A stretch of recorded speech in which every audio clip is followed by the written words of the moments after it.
कि सुहाने ख्वाब की तरह गुजर गए और उसको ऐसा महसूस होने लगा कि सन्ने शऊर की इब्तदा के साथ वो ज़िंदगी के चेहरे पर ये मुस्कुराहटें देखने की आदी थी। अब आसास अपना दामन समेट रही है। खड़े के पार वो घर अब भी उसकी निगाहों के सामने था, लेकिन हामिद दारा की बेटी और दामाद किसी वो फ़ख्र से खालू जहाँ था करती थी वहाँ मौजूद न थे। मंसूर की पैदाश के 70 साल मोहम्मद बिन अब्दुर्रहमान जुनूब के महाद पर जा चुका था और उसे मालिका के मशरिक में चंद साहिली मकामात की हिफाजत सौंपी गई थी। एक दिन आमिना को इत्तला मिली कि वो जख्मी हो चुका है और उसे साहिल से चंद मील दूर एक किले में पहुंचा दिया गया है। यह खबर मिलते ही आमिना ने अपने बाप को यह खबर भेजी कि मंसूर को जाफर और जुबैदा की हिफाजत में छोड़कर अपने शोहर के पास जा रही हूँ।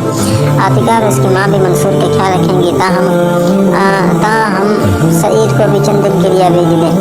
मैं मंसूर के बाप की हालत के मुतालिक इत्मीनान होते ही वापस आ जाऊंगी। उसके चचा हाशिम ने बस्ती के 400 सवार आमिना के साथ रवाना कर दिए।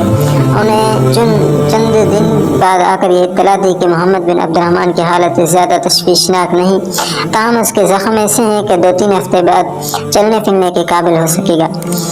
वो और उसकी माँ सुबह शाम आमिना के घर जाया करती थी। जब 1 माह तक कोई इत्तला न मिली तो हाशिम ने अपना नौकर रवाना कर दिया, लेकिन उसकी रवानगी के तीसरे दिन इस बस्ती का एक मुजाहिद जुनूबी महात वापस आया। उसने गाँव के लोगों के सामने मोहम्मद बिन अब्दुर्रहमान और उसकी बीवी की शहादत के वाक़यात बयान करते कहा, ईसाइयों ने साहिली इलाके पर कब्जा करने के बाद पहाड़ी इलाके पर कई हमले किए, लेकिन उन्हें कामयाबी न हुई।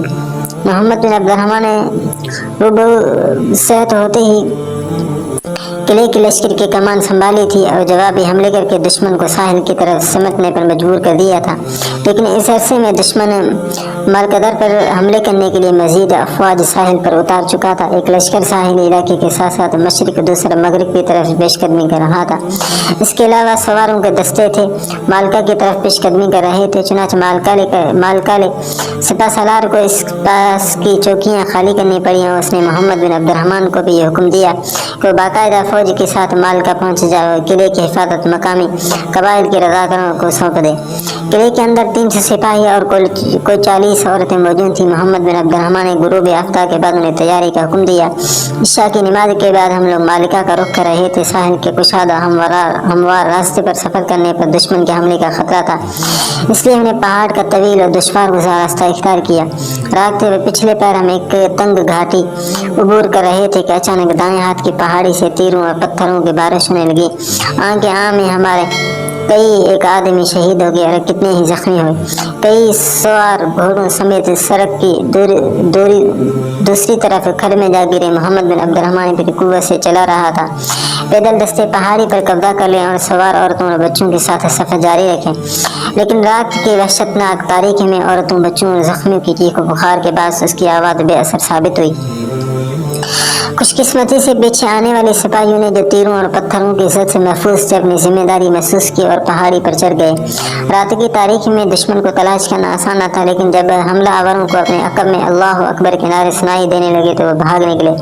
तारीकी में हमें जख्मी और शहीदों की सही तादाद मालूम न हो सकी। खामिद अपने बीवियों को, बच्चे अपने वालिदैन को, सिपाही अपने सालारों को आवाज़ दे रहे थे, लेकिन मोहम्मद बिन अब्दुर्रहमान का कोई पता नहीं था।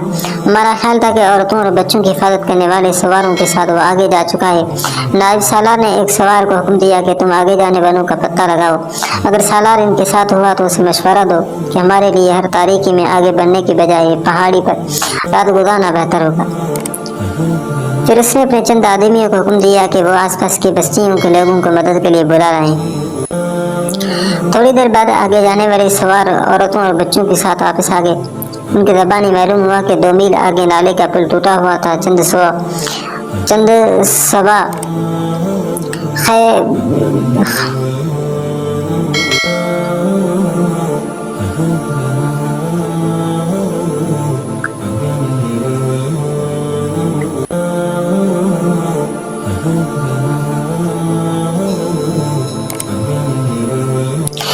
सवार बेखबरी की हालत में नीचे गिर गए थे। ताहम मोहम्मद बिन अब्दुर्रहमान उसकी बीवी का कोई पता नहीं था।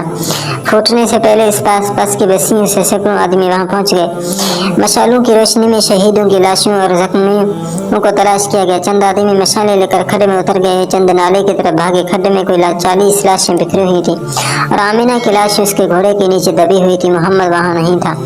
नाले में 11 लाशें मिली। वहां 5 जख्मी भी पड़े हुए थे, लेकिन मोहम्मद वहां भी नहीं था। फिर सुबह हुई तो एक सिपाही ने एक टीले की चोटी से आवाज दी, इधर आओ, मोहम्मद बिन अब्दुर्रहमान यहाँ है।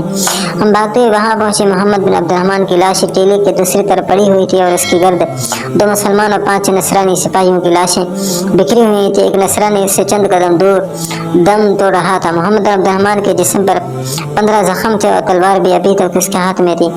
नायब सालार ने अपनी कुबा उतार कर उसके ऊपर डाल दी और फिर हमारी तरफ मुतवज्जह होकर कहा,